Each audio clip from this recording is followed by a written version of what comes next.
STD11 account assignment section if question 1 solution.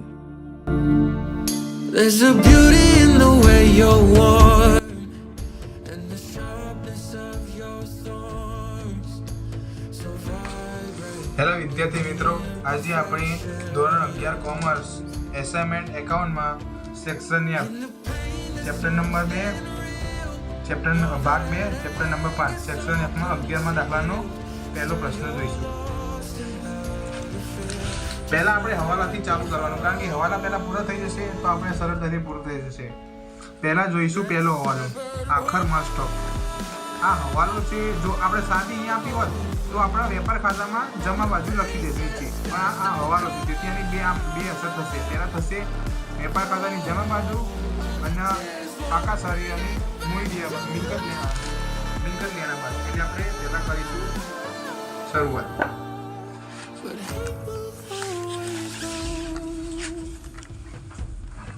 આખર માલ stock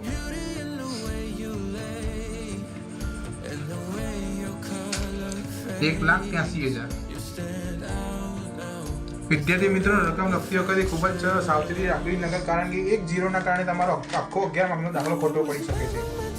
આપણે પહેલી નોંધ લખી પાકા સરિયામાં મિલકત લેણા બાજુ. આપણે બીજી અસર જણાવીશું વેપાર ખાતાની જમા બાજુ.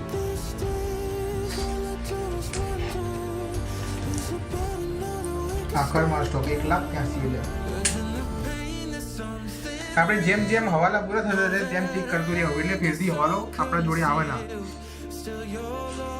આમાં છે જાહેરાતમાં આપેલ માલ 7,500, જાહેરાત સામગ્રી સ્ટોક 2,000. એટલે આપણો જાહેરાત સ્ટોક આપણો 7,500 છે અને આપણો સામગ્રી સ્ટોક એટલે આપણી જાહેરાત આપણે આટલો ખર્ચો છે પરંતુ એમાં તો રહી ગયેલો છે, એટલે આપણે જાહેરાતમાંથી માઇનસ કરવાનો. એ આપણું મિલકત કહેવાય. એ એટલે પહેલા આપણે લખીશું જાહેરાત. આપણે પહેલા અહીંયા જોઈ લઈશું કે જાહેરાતનો ખર્ચો કોઈ કાચા સરિયામાં આપી છે કે નહીં, પહેલા જોઈ લઈશું. જાહેરાતમાં કોઈ આપી છે? હા, જાહેરાત ખર્ચમાં આપે છે 10,000. પહેલા જાહેરાત ખર્ચ ક્યાં આવશે? નફા નુકસાનની ઉધાર બાજુ.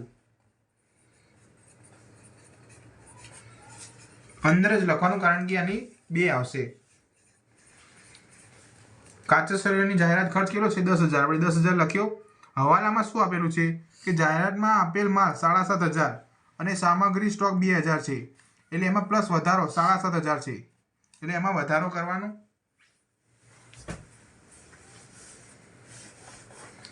$7,500 એ આપણો થશે ખરીદીમાંથી માઇનસ. આપણો જાહેરાત ખર્ચ અન્ય રીતે ગયેલો માલ છે, તેથી તે ખરીદીમાંથી માઇનસ થશે. આમાં આપણે ખરીદી જોઈએ. ખરીદ કેટલી છે? ખરીદ ખાતે હંમેશા ઉધાર, એટલે 3,24,900 આપણે ખરીદી છે.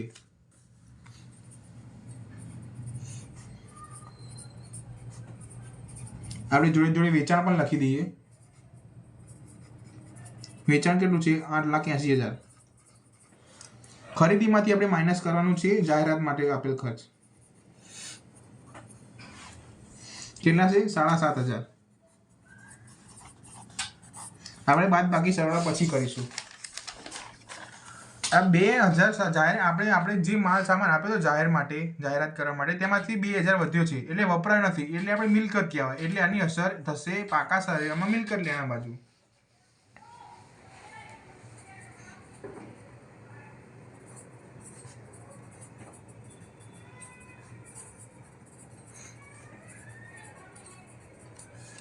એને આપણે અગાઉથી ચૂકેલું પણ કહી શકાય, અથવા વધેલો માલ સામાન જાહેરાત માટેનો અગાઉથી અથવા વધારેનો સ્ટોક પણ કહી શકાય. કેટલો છે? આપણે 2,000.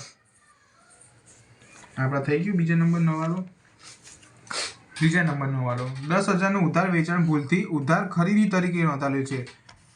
આ હવાલો ખૂબ જ આમ દિલચસ્પ કહેવાય, કારણ કે આમાં આપણી ચાર અસર આવશે.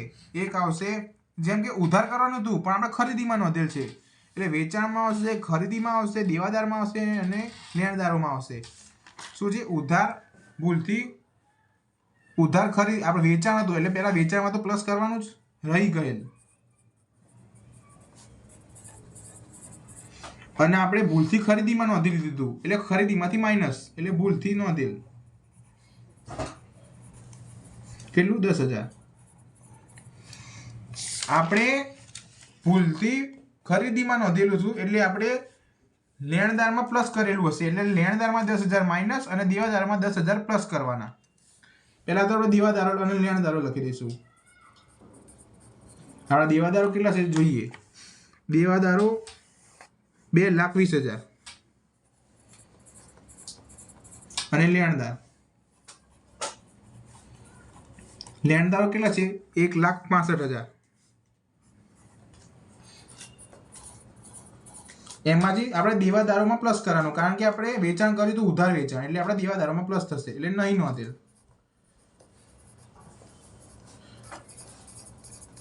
અને એ માઇનસ ભૂલથી નોંધેલ.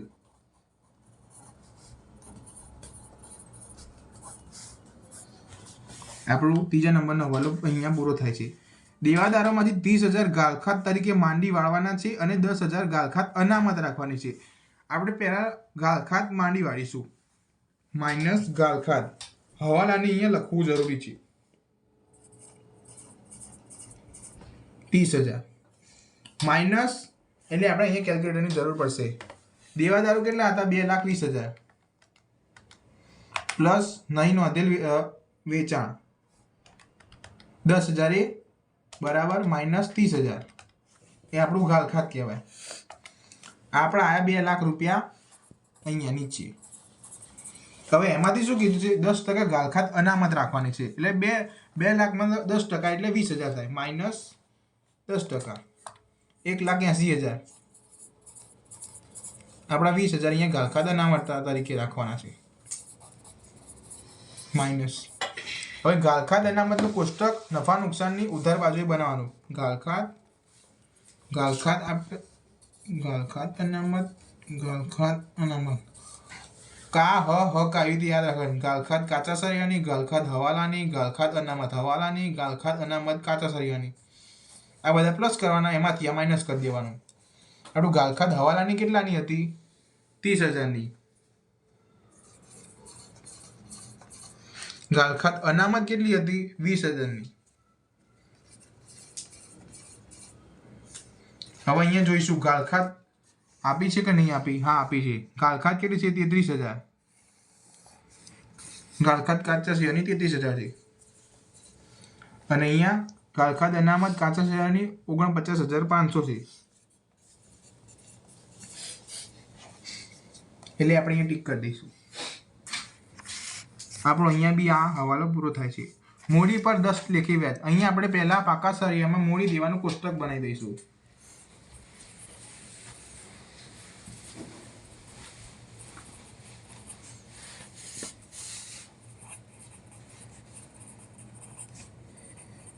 અને મૂડી કેટલી આપી છે મૂડી હંમેશા જમા હોય એટલે આપણે અહીંયા જમા બાકી જોઈશું. 3,30,000 આપણી મૂડી છે. એમાં 10% લેખે વ્યાજ આપવાનું છે. 3,33,000 10% થાય 33,000 રૂપિયા. મૂડીની આપણી બીજી અસર થશે નફા નુકસાન. મૂડી આપણું શું કહેવાય મૂડી આપણો ખર્ચ કહેવાય. તેથી મૂડી ખર્ચ એ આપણે નફા નુકસાનની ઉધાર બાજુએ આવશે. મૂડી પરનું વ્યાજ કેટલું 33,000 રૂપિયા. પછી શું કીધું છે 6% ઉપાડ પર ઘસારો. આપણો ઉપાડ કેટલો છે 26,400. આપણે 26,400 નું 6% કરીશું. 400 નું કેટલું 6%. 15,84. ઉપાડ પરનું વ્યાજ આપણા માટે આવક કહેવાય. તેથી તે નફા નુકસાનની જમા બાજુ આવશે.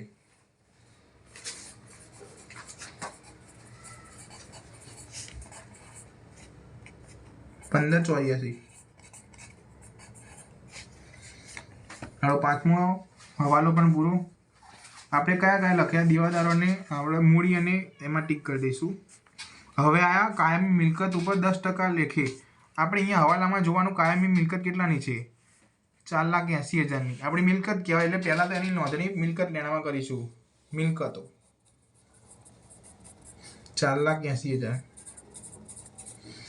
પરંતુ આપણે આમાં જોવાનું કે ઘસારાની પદ્ધતિ કઈ રીતે વાપરી છે. આમાં લખી છે સીધી લીટીની પદ્ધતિ. એટલે આ શોધવા માટે આપણને પડતર કિંમત જોવો. આપણને પડતર કિંમત અહીંયા 6 લાખ આપેલી છે એટલે 6 લાખના 10% કેટલા થાય 60,000 રૂપિયા થશે. 60,000 આપણે અહીંયા ઘસારો માઇનસ કરવાનો. માઇનસ ઘસારો 10%. આપણે ઘસારો માઇનસ કરવાનો, પરંતુ 48,000 નહીં. આપણને શું કીધું? સીધી લીટીની પદ્ધતિને ઘસારી એટલે કે આને જે મૂળ કિંમત, જે ખરીદી કિંમત હોય ને, એ પડતર કિંમત, એના ઉપરથી ઘસારો માઇનસ કરવાનો. એટલે 6 લાખના 10% કેટલા થશે? 60,000. એટલે 4,80,000માંથી આપણને માઇનસ કરવાના 60,000.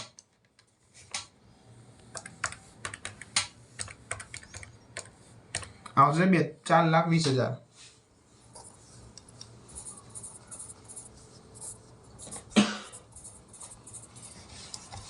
મિલકતનો ઘસારો આપણા માટે ખર્ચ કહેવાય, એટલે આપણે આવશે નફા નુકસાનની ઉધાર બાજુ.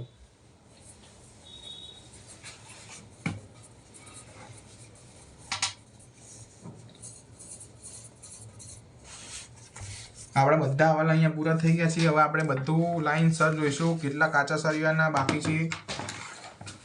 ઉપાડ અને મૂડી આવી ગઈ, ખરીદ અને વેચાણ આવી ગયું. માલ પરત. વિદ્યાર્થી મિત્રો, આ ખૂબ જ સરસ ટોપિક છે. માલ પરત, ખરીદ માલ પરત કયું છે? માલ પરત. ઉધાર બાકી હોય એ હંમેશા વેચાણ માલ પરત નહીં હોય, એટલે ઉધાર બાકી હોય વેચાણમાંથી માઇનસ કરી નાખવાનું.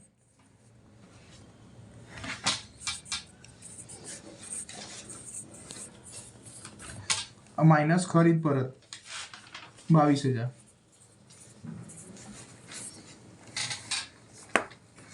હવે આ ખૂબ જ સારો ટોપિક આવ્યો છે પ્રોવિડન્ટ ફંડનો.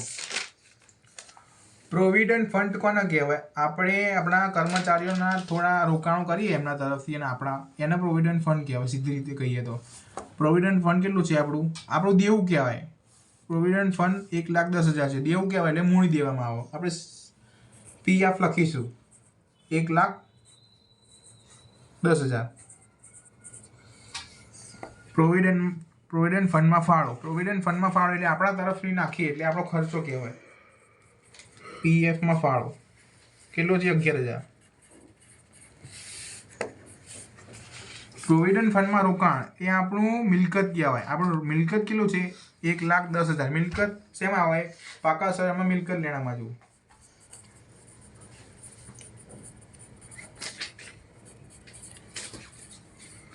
પછી આવે તેનું વ્યાજ. તેનું વ્યાજ પ્રોવિડન્ટ ફંડમાં વધારો થાય. એનું વ્યાજ કેટલું છે? 8,800 વ્યાજ પ્લસ, અહીંયા પ્લસ થશે 8,800. એની બાદ બાકી સરળ આપણે પછી કરીશું. આપણે દેવાદારો અને લેણદારો લખી દીધા છે. વટાવ અહીંયા આવશે.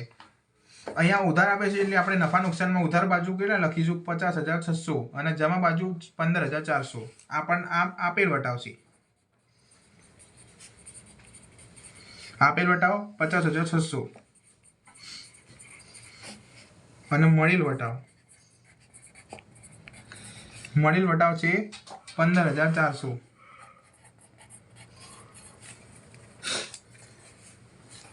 આપણે હુંડીઓ. લેણી ઊંડી હંમેશા ઉધાર હોય. લેણી ઊંડી મિલકત લેણામાં આવે. લેણી ઊંડી આપણી 16,500 છે.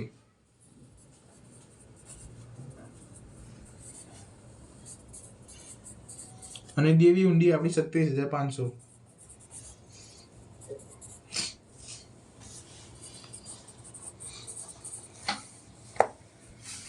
માલ સ્ટોક કઈ 1,4,23 એટલે શરૂઆતનો માલ સ્ટોક આપ્યું છે આપણને. એ વેપાર ખાતાની ઉધાર બાજુએ શરૂઆતનો માલ સ્ટોક.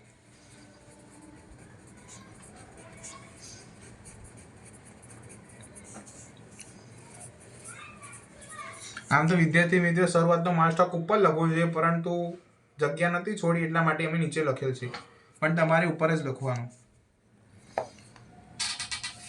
ડેમરેજ એ શેનો ખર્ચ છે? ડેમરેજ એ વસ્તુના વેચાણનો ખર્ચો છે, એટલે ડેમરેજ આપણું વેપાર ખાતામાં ઉધાર બાજુ આવે. ડેમરેજ અને કસ્ટમ ડ્યુટી બંને. ડેમરેજ કેટલું છે? 3,300 અને કસ્ટમ ડ્યુટી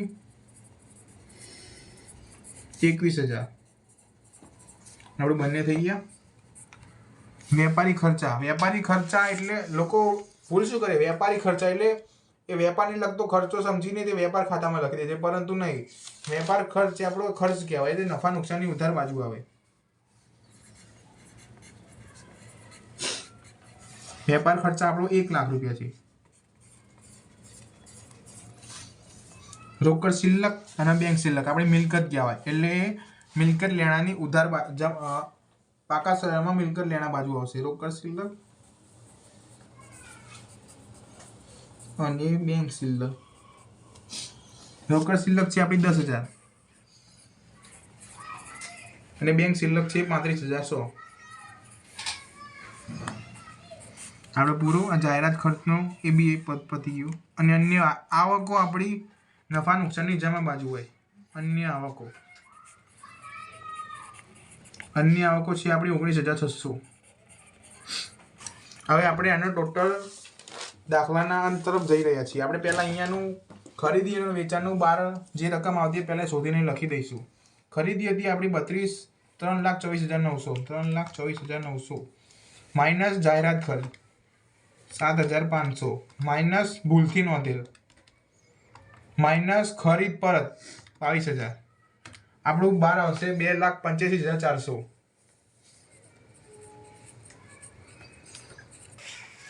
આપણે વેચાણનું કરીશું 12 કેટલી રકમ આવે છે. વેચાણ કેટલું હતું 8,80,000 8,80,000 પ્લસ રહી નોંધવાનો બાકી રહે 10,000 માલ હતો 10,000 પ્લસ માઇનસ વેચાણ પરત કેટલા હતા 88,000.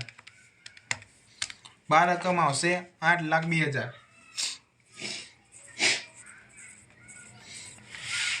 હવે આપણું આનો ટોટલ મારીશું 8,02,000 પ્લસ 1,83,000 9,85,000 અહીંયા ટોટલ આવશે. જે અહીંયા આવે એ આખો બંધ કરીને અહીંયા લખી જ દેવાનું. હવે આનો સરવાળો મારીશું 2,85,400 પ્લસ 88,000 પ્લસ 3300 પ્લસ 21,000 માઇનસ આ રકમ છે એમાંથી આ માઇનસ કરી નાખવાની.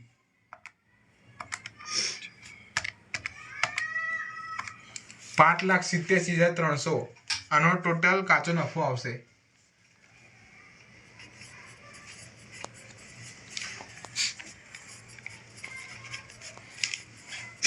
કાચો નફો એ નફા નુકસાનની ઉધાર જમા બાજુએ લઈ જવાનો.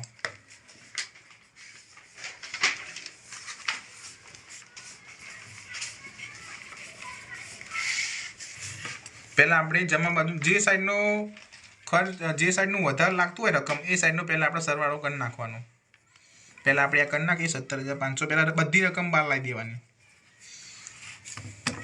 5,87,300 પ્લસ 1,584 પ્લસ 15,400 પ્લસ 19,600 6,23,884 અહીંયા આપણો ટોટલ આવશે. આંખો બંધ કરીને આ રકમ અહીંયા લખી દેવાની 6,23,884. અહીંયા આવી ગયો બંનેમાંથી આમાંથી આ રકમ ટોટલ માઇનસ કરી નાખવાની. પહેલાં આપણે આનો સરવાળો કરી દઈએ 15,500 plus 33,000 plus 60,000 plus 11,000 plus 50,600 plus 1,00,000 plus 33,500 6,23,884 3,20,284 આપણે ચોખ્ખો નફો આવ્યો.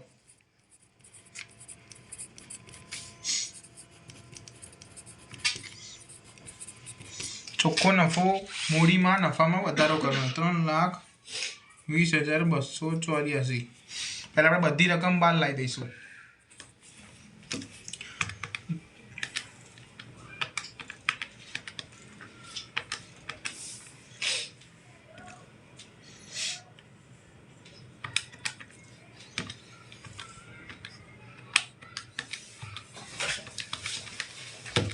આપણો બારનો હશે 6,55,300.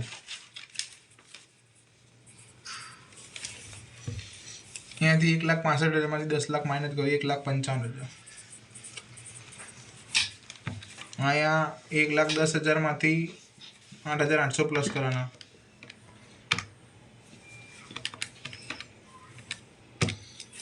11,88,00. અહીંયાનો આપણે કરી નાખીએ 1,80,000 બહાર આવ્યા. હવે જોઈ લઈએ કોઈને બાકી તો નહીં રહી જતા. 4,20,000. હવે આપણે બંને બાજુનો સરવાળો જોઈ લઈએ.